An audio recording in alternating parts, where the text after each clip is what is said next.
Hello friends, welcome to KV special channel. आप सब जानते हो बीएड सेकंड ईयर स्टूडेंट्स के लिए मैंने अपने चैनल पर न्यू कोर्स स्टार्ट किया हुआ है जिसका नाम है नॉलेज एंड करिकुलम। अगर बात करूँ इग्नू स्टूडेंट्स की तो सब्जेक्ट कोड की BES 126 knowledge and curriculum unit 1 हमने ऑलरेडी कर लिया है। मैंने वीडियोस अपलोड कर दी है, अगर नहीं देखे तो ज़रूर देखिएगा। प्लेलिस्ट का लिंक आप लोगों को डिस्क्रिप्शन बॉक्स में मिल जाएगा। उस लिंक पर क्लिक करते ही आपके सामने सभी वीडियोस आ जाएगी जो मैंने नॉलेज एंड करिकुलम के ऊपर अपलोड कर दी है।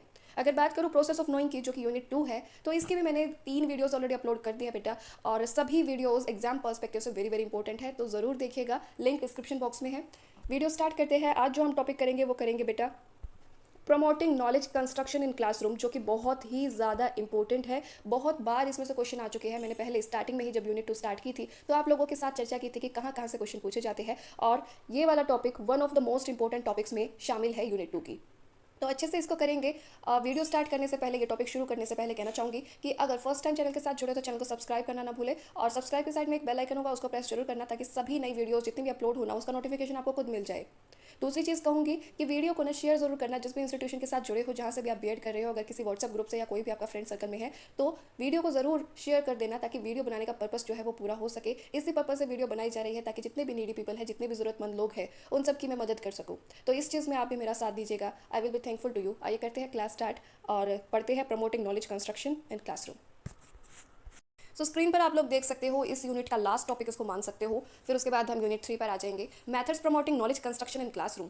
कौन कौन से मेथड्स है जिसके द्वारा नॉलेज कंस्ट्रक्शन को प्रमोट किया जा सकता है कक्ष के अंदर, क्लासरूम के अंदर। तो कहा गया है कि क्लासरूम के अंदर जो भी क्लासरूम कंस्ट्रक्टिविस्ट अप्रोच को फॉलो करती है, वहाँ पर हमें देखने को मिलता है कि जो लर्नर्स हैं, मतलब जो स्टूडेंट्स हैं, वो प्राइमरीली वो ग्रुप वर्क में ज़्यादा उसको प्राथमिकता दी जाती है। वहाँ पर ये नहीं कि सिर्फ सारे बच्चे आइसोलेशन में ही पढ़ेंगे, बल्कि कॉपरेटिव लर्निंग हो गई, कोलैबोरेटिव लर्निंग हो गई, या ग्रुप लर्निंग हो गई, ग्रुप वर्क हो गया, प्रोजेक्ट वर्क हो गया, जिसमें ग्रुप का महत्व हो, ग्रुप लर्निंग हो, तो इस चीज़ को ज़्यादा प्राथमिकता दी जाती है। And learning and knowledge result from the dynamic interaction in the group, कि बच्चे जो है वो ग्रुप में इंटरेक्ट करे, अपनी नॉलेज को कंपेयर करे, बच्चे एक दूसरे से भी सीखे। अगर कोई बच्चा एक स्टेज, एक लेवल आगे है, उसकी अंडरस्टैंडिंग अच्छी है, तो वो कंपेयर करे कि मेरी कहाँ पर प्रॉब्लम आ रही है, मैं क्यों नहीं समझ पा रहा हूँ, और खुद इवेलुएट करे, एसेस करे, और उसके बाद उसकी एक अच्छी अंडरस्टैंडिंग बने। तो ये हो जाती है कंस्ट्रक्टिविस्ट अप्रोच, जिन भी क्लासरूम में फॉलो होती है वहाँ का आप मान सकते हो कि किस तरीके से ग्रुप वर्क को, ग्रुप लर्निंग को फोकस किया जाता है। आगे देखते हैं, there is a focus emphasis on social and communication skills. तो ग्रुप लर्निंग पर तो फोकस हुआ, दूसरा फोकस कहाँ पर हुआ? सोशल एंड कम्युनिकेशन स्किल्स के ऊपर। दूसरी चीज as well as collaboration and exchange of ideas among the group members. तो जो भी आपके सामाजिक या फिर जो आपकी कम्युनिकेशन स्किल्स है, कौशल है जितने भी, उनके ऊपर कोलैबोरेशन और एक्सचेंज ऑफ आइडियाज़ की यही चीज़ हुई कि ग्रुप लर्निंग में जब मैंने आप लोगों को कहा कि एक मेंबर दूसरे मेंबर के साथ अपने आइडियाज़ को एक्सचेंज करता है, अपनी नॉलेज को इवेलुएट करता है कि कहाँ पर जो मेरी अंडरस्टैंडिंग है वो नहीं बन पा रही है, और उनकी जो लर्निंग होती है वो काफ़ी अच्छी होती है ग्रुप में। In constructivist classrooms various active learning activities are encouraged. तो बहुत सारी, एक तो चीज़ मैंने आप लोगों को बताई हुई है कि कंस्ट्रक्टिविस्ट क्लासरूम जो होती है ना आपकी, उसके अंदर एक मेन जो चीज़ आ जाती है बेटा वो ये आ जाती है कि एक्टिव पार्टिसिपेशन होता है लर्नर्स का। लर्नर्स जितने हैं, स्टूडेंट्स जो भी है, वो एक सक्रिय भूमिका निभाते हैं, बहुत सारी एक्टिविटीज़ में पार्टिसिपेट करते हैं, जिनके ज़रिए उनकी जो लर्निंग होती है वो काफ़ी ज़्यादा अच्छी होती है और लॉन्ग लास्टिंग होती है। तो यही चीज़ कही गई है कि बहुत सारी लर्निंग एक्टिविटीज़ बच्चों को दी जाती है, बच्चों को प्रोत्साहित किया जाता है कि बच्चे उसको करके सीखे, उन एक्टिविटीज़ में भाग दे, और उनकी जो अंडरस्टैंडिंग है वो काफ़ी अच्छी डेवलप हो। और दूसरी चीज़ यहाँ बताई गई है कि कंट्रेरी टू ट्रेडिशनल क्लासरूम, जो ट्रेडिशनल क्लासरूम होते थे वहाँ पर क्या होता था कि एक लर्नर जो है वहाँ पर मतलब अकेला काम करे जा रहा है, टीचर पढ़ाई जा रही है, बच्चे जो है, टीचर ने लेक्चर दिया, बच्चों ने लिख लिया, होमवर्क पूरा हुआ, घंटी बजी, बच्चे घर। तो ये चीज़ जो है, मतलब इसके कॉन्ट्राडिक्ट, इसके अपोज है कंस्ट्रक्टिविस्ट अप्रोच। जो ट्रेडिशनल क्लासरूम का सेटअप था उसको खारिज किया जाता है, उसको नकारा जाता है, और जहाँ पर क्या होता था कि लर्निंग को अचीव किया जाता था कि बार बार रट्टे मरवाओ बच्चों को, पूरा टाइम वही चीज़ बुलवाते रहो, तो उसके जरिए बच्चे सीखेंगे। Where in subjects are strictly adhere to and are guided by text book, और सिर्फ टेक्स्ट बुक से बच्चों को पढ़ा दिया जाता था, कोई एक्टिविटी ऐसी नहीं की जाती थी, ना ही बच्चों को क्लासरूम के बाहर ले जाकर के कुछ एक्सप्लोर कराया जाता था। तो इस चीज़ के अगेंस्ट है क्या? आपकी कंस्ट्रक्टिविस्ट अप्रोच। तो ये चीज़ें ना आप लोग अपने एग्जाम में भी लिख करके आ सकते हो, एग्जाम में भी ये सारी चीज़ें जोड़ सकते हो। Thus the focus of classroom instruction should be on helping learners to learn and experience the process. तो कंस्ट्रक्टिविस्ट अप्रोच में यही फोकस किया जाता है कि जो भी क्लासरूम इंस्ट्रक्शन हो रही है, जो भी बच्चों को पढ़ाया जा रहा है, वो क्या हो, बच्चे खुद उसको करके सीखे, खुद एक्सपीरियंस करे उस प्रोसेस को, तो वो एक बेहतर लर्निंग होगी। रियल लाइफ सिचुएशन में उन चीज़ों को एक्सप्लोर करें और एक्सपीरियंस करें, उनका अनुभव ले।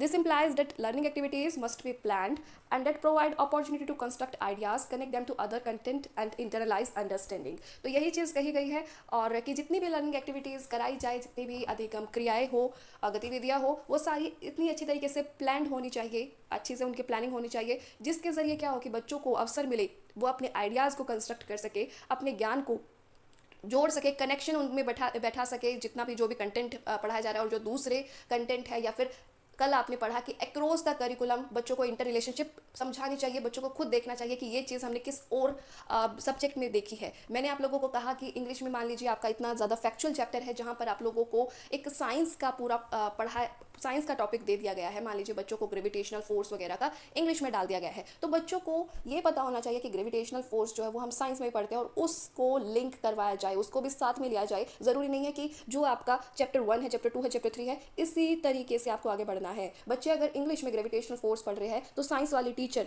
क्लब करके, मतलब आपस में बात करके, और ग्रेविटेशनल फोर्स दोनों को पढ़ाए, टीम टीचिंग हो। तो इस तरीके की चीज़ें कंस्ट्रक्टिविस्ट अप्रोच में फॉलो होनी चाहिए। टीम टीचिंग में क्या होता है कि जो कॉमन टॉपिक्स होते हैं वो टीचर्स पढ़ाते हैं, तो इंग्लिश वाली टीचर भी, साइंस वाली टीचर भी मिल करके बच्चों को वो टॉपिक पढ़ाए।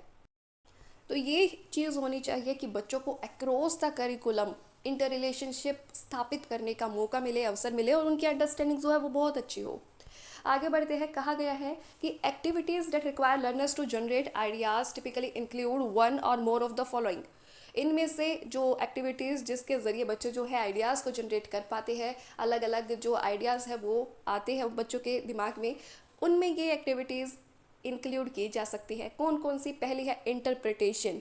इंटरप्रिटेशन का मतलब क्या है? इंटरप्रेट जो आप करते हो किसी भी डेटा को देख करके, किसी भी आपके सामने कोई भी इंफॉर्मेशन है उसके बेसिस पर जो आप इंटरप्रेट करते हो।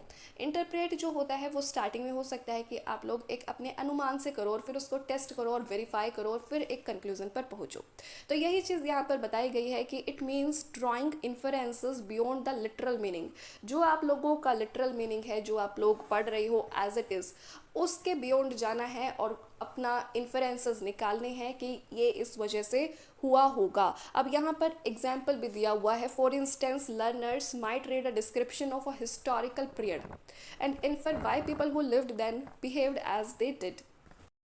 तो मान लीजिए बच्चे जो है ना वो आदिवासी काल के बारे में पढ़ रहे हैं कि किस तरीके से जो आदिवासी थे वो रहते थे जंगलों में, किस तरीके से शिकार करते थे। जैसे आज के टाइम में हम कपड़े पहनते हैं वैसे नहीं पहनते थे। जितना आजकल हम चाइनीज़ फूड और दूसरे दूसरे देशों का, या फिर इतना ज़्यादा वैरायटी आपको देखने को मिलती है फूड में, वो चीज़ नहीं होती थी। तो ये चीज़ बच्चों ने पढ़ी और उसके बाद ना बच्चे खुद सोच रहे हैं, मतलब लिटरल मीनिंग तो उन्होंने निकाल लिया कि ऐसे ऐसे हुआ, लेकिन फिर उसके बाद बियॉन्ड जा रहे हैं लिटरल मीनिंग के कि ऐसा बिहेव क्यों किया होगा, ऐसा क्यों हुआ होगा। और बच्चे जब इन चीज़ों के बारे में सोचेंगे तो इंटरप्रिटेशन को यूज़ करेंगे और उनकी अंडरस्टैंडिंग जो होगी ना वो और ज़्यादा बेहतर होगी। तो ये चीज़ है इंटरप्रिटेशन के अंदर। नेक्स्ट जो पॉइंट आ जाता है बेटा वो आ जाता है आपका एनालिसिस। एनालिसिस में क्या कहा है कि it means identifying relationship among the part of a whole. तो जो भी जितने भी आपका मान लीजिए चैप्टर है उसमें अलग अलग पैराग्राफ है, या फिर जो भी टॉपिक है उसमें जितने भी पार्ट्स है, तो बच्चे उन सब के बीच में ना एक रिलेशनशिप समझ सके कि इन सब पार्ट्स के बीच में, इन सब पैराग्राफ के बीच में क्या रिलेशनशिप है। जैसे मान लीजिए आप हिंदी में एक पार्ट पढ़ रहे हो, अलग अलग पैराग्राफ होता है, बच्चे पढ़ रहे हैं, और उसके बाद बच्चे जान सके कि ये जो टोटल स्टोरी इसमें बताई गई है वो क्या है और अपने शब्दों में बता सके। तो इसका मतलब क्या होगा कि बच्चे जो है वो हर एक पार्ट को अच्छे से समझेंगे और उनके रिलेशनशिप को समझेंगे और एज अ होल उस चीज़ को समझ सकेंगे at last. Learners might investigate local environmental factors. अब यहाँ तो एक आप एग्जाम्पल मान सकते हो कि बच्चे क्या कर सकते हैं, जितने भी हमारे लोकल जो पर्यावरण के कारक हैं उनकी जांच कर सकते हैं, उनका परीक्षण कर सकते हैं, ताकि बच्चे जान सके कि जो भी माइग्रेटिंग बर्ड्स होते हैं ना, प्रवासी पक्षी जो एक जगह से दूसरी जगह पर चले जाते हैं, तो उनके क्या फैक्टर्स रहते हैं, उनको कौन कौन से फैक्टर्स अफेक्ट करते हैं। तो इस चीज़ की एक एग्जाम्पल इसको मान सकते हो आप कि इस टाइप से बच्चे एनालिसिस कर सकते हैं। नेक्स्ट आ जाता है सिंथेसिस। सिंथेसिस में क्या होगा कि सिंथेसिस में दो या दो से ज़्यादा जो आइडियाज़ है उनके बीच में बच्चे रिलेशनशिप आइडेंटिफाई करें। एनालिसिस में क्या हुआ था, जो पार्ट्स है एक होल होता है, पूरा जो चैप्टर है, पूरा जो टॉपिक है या पूरा जो प्रोसेस है, ज़रूरी नहीं है टॉपिक या चैप्टर ही होगा, वो एक आपका तो वो आप लोगों का एक प्रोसेस भी हो सकता है कि जिसके पार्ट्स जो है बच्चे वो समझे और एज अ होल एक अपनी जो अंडरस्टैंडिंग है उसको डेवलप कर सके। अच्छा, एक खुद एक एग्जांपल देती हूँ, उससे और ज़्यादा आप लोगों को क्लियर हो जाएगा। सपोज़ कि कोई एक्सपेरिमेंट आप लोग करते हो, केमिस्ट्री में करते हो, बहुत सारे एक्सपेरिमेंट किए होंगे आपने भी लैब में, या फिर बायोलॉजी में कर रहे हो या फिजिक्स में कर रहे हो, तो डिफरेंट डिफरेंट जो स्टेप्स है ना वो फॉलो करने पड़ते हैं। तो बच्चे जो हैं उन स्टेप्स के बारे में उन स्टेप्स को करते जाए और एज अ होल जो रिजल्ट आए, जो एक्सपेरिमेंट होगा एट लास्ट, जो रिजल्ट उनको मिलेगा, जो कंक्लूजन होगा, जो चेंजेस वो देखेंगे, तो उसके बीच में एक जो रिलेशनशिप स्थापित करेंगे कि ये जो पार्ट्स है इसके, इसकी वजह से ऐसा हुआ, कॉपर सल्फेट की वजह से ब्लू कलर होता है कॉपर सल्फेट का, या वट एवर, मतलब जो भी है ये वाली गैस रिलीज हुई, X Y Z whatever. तो ये चीज़ आप अच्छे से समझ गए होंगे। तो सिंथेसिस में क्या पढ़ा, सिंथेसिस में दो या दो से ज़्यादा आइडियाज़ जो होंगे ना, उनके बीच में बच्चे जो है रिलेशनशिप आइडेंटिफाई करना सीखे। नेक्स्ट है कि learner might compare and contrast perspectives from multiple sources. तो इसके लिए सिंथेसिस कैसे हो सकता है, सिंथेसिस हो सकता है, यहाँ पर एक तरीका दिया हुआ है कि अलग अलग सोर्सेज, अलग अलग स्रोत, जैसे बच्चे जो है अपनी टेक्स्ट बुक तो पढ़ ही रहे हैं, साथ में क्या कर रहे हैं, लाइब्रेरी से भी वो कोई बुक देख रही है उस इन्फॉर्मेशन को गैदर करने के लिए, उसके बारे में और ज़्यादा जानने के लिए, कोई भी चीज़ है। फिर उसके बाद बच्चे और भी सोर्स का यूज़ कर रहे हैं, अपने टीचर से पूछ रहे हैं या अपने पेरेंट्स से पूछ रहे हैं उस चीज़ के बारे में, या फिर अपने ट्यूशन टीचर से पूछ रहे हैं, या अपने एल्डर सिस्टर या जो भी उनके भाई बहन हैं, फ्रेंड है, उनसे पूछ रहे हैं। तो मल्टीपल सोर्सेज के जरिए भी बच्चे क्या कर रहे हैं, अपने जो पर्सपेक्टिव है, उनके जो परिप्रेक्ष्य है ना, उनको कंपेयर कर रहे हैं और उनको मतलब कंपेयर एंड कंट्रास्ट कर रहे हैं। तो ये हो जाता है सिंथेसिस के अंदर। नेक्स्ट आ जाता है इवेल्युएशन। इवेल्युएशन में क्या है कि evaluation means judging the quality, credibility और इंपॉर्टेंस ऑफ डेटा, आइडियाज़ और इवेंट्स। तो इसके अंदर जो भी जजमेंट होगी कि कैसी क्वालिटी है, विश्वसनीयता या इंपॉर्टेंस ऑफ डेटा, जो डेटा है उसकी क्या इंपॉर्टेंस है, या जो आइडियाज़ है या इवेंट्स है उनकी क्या इंपॉर्टेंस है, उस चीज़ के बारे में उस चीज़ को जज करेंगे। Learners might read several accounts of an event to determine which they find most credible. तो इसके लिए अलग अलग स्रोत, अलग अलग जगह से बच्चे जो है इन्फॉर्मेशन गैदर कर सकते हैं अलग अलग इवेंट्स के बारे में, और उसके बाद एक कंक्लूजन कर सकते हैं, इवेलुएट कर सकते हैं कि कौन सी वाली चीज़ जो है वो सबसे ज़्यादा विश्वसनीय है, क्रेडिबल कौन सी है, और उसके ऊपर वो भरोसा कर सकते हैं। तो ये चीज़ हो जाती है डिफरेंट एक्टिविटीज़ जो लर्नर्स जो है वो यूज़ कर सकते हैं। नेक्स्ट लिखा हुआ है, teacher can use a variety of teaching methods to achieve the objective of knowledge construction in classroom. Knowledge construct करने के लिए टीचर जो है अलग अलग टीचिंग मेथड्स का यूज़ कर सकते हैं। यहाँ पर कुछ टीचिंग मेथड्स दिए हुए हैं, वन बाय वन इनके बारे में डिस्कस करते हैं। फर्स्ट दिया हुआ है, स्क्रीन पर देख सकते हो, एक्सपोजिटरी टीचिंग। एक्सपोजिटरी टीचिंग में क्या बताया हुआ है, कहा है कि इसमें क्या होगा कि जो सब्जेक्ट मैटर होगा ना वो टीचर प्रेजेंट करेगा, और सब्जेक्ट मैटर को प्रेजेंट करते हुए टीचर लर्नर्स को डायरेक्ट करेगा लेसन में, लर्नर्स को वो लेसन पढ़ाएगा, उसमें लेकर के आएगा। नेक्स्ट कहा है कि a rule is presented with an example and then practice is provided. एक टीचर क्या करेगी, इसको यूज़ करेगी, इस टीचिंग मेथड को यूज़ करेगी। तो कोई भी रूल है, मान लीजिए कोई भी बच्चों को नियम बताया गया, चाहे वो मैथ्स में फॉर्मूला बताए गए, आइडेंटिटी बताई गई अलजेब्रा में मान लीजिए, या फिर आप कह सकते हो कि आपका जो फिजिक्स में पढ़ते हो, फिजिक्स में पढ़ते हो न्यूटन्स के लॉज हो गए, लॉ ऑफ इनर्शिया हो गया, ये सब पढ़ाया गया, या फिर बच्चों को बच्चों को कुछ भी ज्योमेट्री में पढ़ाया गया, वट एवर, इंग्लिश में टेंस कराए गए, कोई भी नियम है, कोई भी रूल है, वो जो प्रेजेंट करे टीचर उसको एग्जाम्पल के साथ करे, उसको उदाहरण के साथ करे, और उसके बाद बच्चों की प्रैक्टिस उसमें करवाए। तो ये बात बताई गई है कि इसमें एक्सपोजिटरी टीचिंग के बारे में। Teacher focuses the learners attention on the key points of the subject. जितने भी मेन जो पॉइंट्स है सब्जेक्ट मैटर के अंदर, सब्जेक्ट के अंदर, उन सब पर बच्चों का अटेंशन जो है वो ग्रैब करे, कि बच्चे उन चीज़ों को बहुत ध्यान से देखें। जैसे डेफिनेशंस हो गई, जैसे जो भी की पॉइंट्स हो गए, इवेपोरेशन, कंडेंसेशन, वेपराइजेशन, तो ये सारे की पॉइंट्स, इन सब का बच्चों का ध्यान जाए, बच्चे समझें इन सब के बारे में। तो ये टीचर को फोकस करना चाहिए, ध्यान रखना चाहिए। मे यूज़ ग्राफिक्स, डायग्राम्स और other representations to elaborate on the subject. Teacher graphics का भी यूज़ कर सकती है, डायग्राम्स का भी यूज़ कर सकती है, अदर फॉर्म में, मतलब मान लीजिए बार ग्राफ में, या फिर कोई और ग्राफिकल जो है रिप्रेजेंटेशन कर सकती है उस सब्जेक्ट को, उस टॉपिक को एलेबरेट करने के लिए और आगे विस्तार से बताने के लिए। एग्जाम्पल के अंदर कौन कौन सी चीज़ आ सकती है, पिक्टोरियल रिलेशनशिप आ सकती है, application of the rules, context through historical information and pre request information. तो ये सारी चीज़ भी, such examples are provided to give contextual elaboration and to help learners see the subject matter from many different perspective। तो यही बात बताई गई है कि इस तरीके के एग्जाम्पल्स देने चाहिए ताकि बच्चे जो है वो कंटेक्चुअल एलेबोरेशन वो समझेंगे और ज़्यादा उन दायरे से बाहर जा कर के चीज़ों को समझेंगे, और ये मदद करेगा कि बच्चे जो है सब्जेक्ट मैटर को अलग अलग डिफरेंट पर्सपेक्टिव्स को लेकर के उनको ध्यान में रखते हुए समझेंगे कि मल्टीपल पर्सपेक्टिव क्या है, अलग अलग परिप्रेक्ष्य जो है उस चीज़ से रिलेटेड उनके बारे में भी जानेंगे। तो ये है आपका एक्सपोजिटरी टीचिंग के अंदर। नेक्स्ट जो है ना आपका जो मेथड बताया हुआ है, टीचिंग मेथड, वो बताया हुआ है guided exploration. In guided exploration problems can be incorporated into lecture, laboratory work and field courses. तो जो भी समस्या है उसको इनकॉर्पोरेट किया जाता है लेक्चर फॉर्म में, लेबोरेटरी वर्क में या फील्ड कोर्सेज में। दे fit beautifully into the exploratory phase of the learning cycle. जो एक्सप्लोरेटरी फेज होती है ना, उसमें गाइडेड एक्सप्लोरेशन का यूज़ किया जाता है learning cycle approach to teaching and work best when they are assigned before any lecture और रीडिंग ऑन द टॉपिक। सबसे महत्व जब रखता है गाइडेड एक्सप्लोरेशन, हम teaching method as a teaching method जब यूज़ करें तब सबसे अच्छा होता है जब लेक्चर शुरू करने से पहले टीचर इसका यूज़ करे, या फिर जो टॉपिक रीड किया जा रहा है उसके प्रायर, उससे पहले यूज़ किया जाए।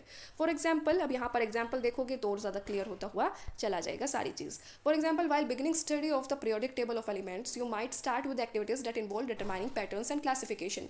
बच्चों को जब पीरियोडिक टेबल ऑफ एलिमेंट्स पढ़ाया जाता है, आपने भी पढ़ा होगा ना, हाइड्रोजन हीलियम पीरियोडिक टेबल पढ़ी होगी केमिस्ट्री में, तो वो पढ़ाने से पहले टीचर को एक ऐसी एक्टिविटी करनी चाहिए जिसमें पैटर्न हो, जिसमें क्लासिफिकेशंस हो, तो वो सारी चीज़ें इन्वॉल्व की जा सकती है। You may ask your learners to arrange the following substances in a meaningful order based on their practices properties of colour, number and stars. तो ये चीज़ें की जा सकती है कि ऐसी एक्टिविटी बच्चों को दी जा सकती है जिसमें बच्चों को मीनिंगफुल ऑर्डर में, एक क्रम में चीज़ों को लगानी हो, ऑर्डर में लगानी हो on the basis of their properties.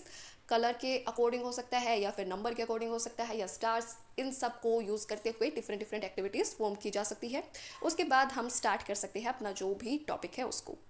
Learners will most likely come up with more than one way of arranging, एक मिनट रुको, learners will most likely come up with more than one way of arranging the substances and the strengths of various arrangements can be debated। तो यही चीज़ कही गई है कि बच्चों के पास अलग अलग वो होते हैं, बहुत सारे बच्चे, कितने सब बच्चे क्रिएटिव होते हैं, हर बच्चा अलग तरीके से सोचता है। तो जब बात आती है कि अलग अलग तरीके से मीनिंगफुल ऑर्डर में हमें चीज़ों को अरेंज करना है, तो बच्चे अलग अलग पैटर्न में उनको, अलग अलग फॉर्म में उनको अरेंज करेंगे, और उसके बाद एक वेरियस अरेंजमेंट के ऊपर डिस्कशन किया जा सकता है, डिबेट की जा सकती है। There is no one right way of arranging this facts but some arrangements may prove to be more useful than others. तो ये चीज़ है कि एक राइट वे तो नहीं होता है, कोई भी चीज़ अरेंज करने के लिए बोलो, किसी भी पैटर्न में, किसी भी फॉर्म में, जैसा हमें अच्छा लगे उस तरीके से बच्चे कर सकते हैं। जैसे कोई रेड, ब्लू और ग्रीन है तो इस तरीके से पहले हो सकता है कुछ बच्चे रेड रेड पहले लगाए, फिर ब्लू ब्लू लगाए, फिर ग्रीन ग्रीन लगाए, इस तरीके से कोई भी सर्कल है, कुछ भी है। कुछ बच्चे हो सकते हैं जो रेड ब्लू ग्रीन, तो इस तरीके का पैटर्न बनाए। तो बहुत सारी चीज़ें होती हैं, बहुत सारे तरीके होते हैं जिसके ज़रिए बच्चे जो है अरेंजमेंट्स करेंगे, और एक बेस उनका बनेगा जिससे हम टॉपिक को बिगिन कर सकते हैं। If an unknown substance was missing from the arranged pattern और gap appeared in the pattern, many of its properties could be hypothesized. Then you can ask them to study the development of the periodic table to come at a valid conclusion. Through this, learners are introduced to it as a useful tool for understanding the elements, their properties, and as an aid for understanding chemical reaction. तो इस तरीके से topic की शुरुआत की जा सकती है, गाइडेड एक्सप्लोरेशन का हम यूज़ कर सकते हैं before starting any topic, or before reading any topic. During this process of exploration, you have to use strategically prompts, cues, questions, direct explanation and modeling to guide learners' thinking and facilitate an increased responsibility for the completion of a task to foster deep learning. तो ये चीज़ है कि exploration के process के दौरान teacher जो है बच्चों को एनकरेज कर सकती है, बच्चों को हिंट दे सकती है, बच्चों को क्वेश्चन पूछ सकती है, डायरेक्ट एक्सप्लेनेशन दे सकती है, मॉडलिंग का यूज़ कर सकती है उनको गाइड करने के लिए, उनकी थिंकिंग को और उनको फैसिलिटेट करने के लिए, ताकि बच्चों की जो लर्निंग है वो काफ़ी अच्छी हो और डीप लर्निंग उनकी हो। तो ये हो जाता है गाइडेड एक्सप्लोरेशन के अंदर। ये वाला जो पार्ट है वो कर रही हूँ यहीं पर ख़त्म। मिलते हैं नेक्स्ट पार्ट में, जिसमें मैं आप लोगों को जो बाकी के 3 जो पार्ट्स बचे हैं ना, कोऑपरेटिव और कोलैबोरेटिव लर्निंग और जो आपकी है इंक्वायरी और problem based learning, anchored instruction, ये 3 चीज़ें हम नेक्स्ट पार्ट में करेंगे। अभी यहीं पर करती हूँ ख़त्म। मिलते हैं नेक्स्ट वीडियो में। Thank you so much for watching this video and all the best for your exam.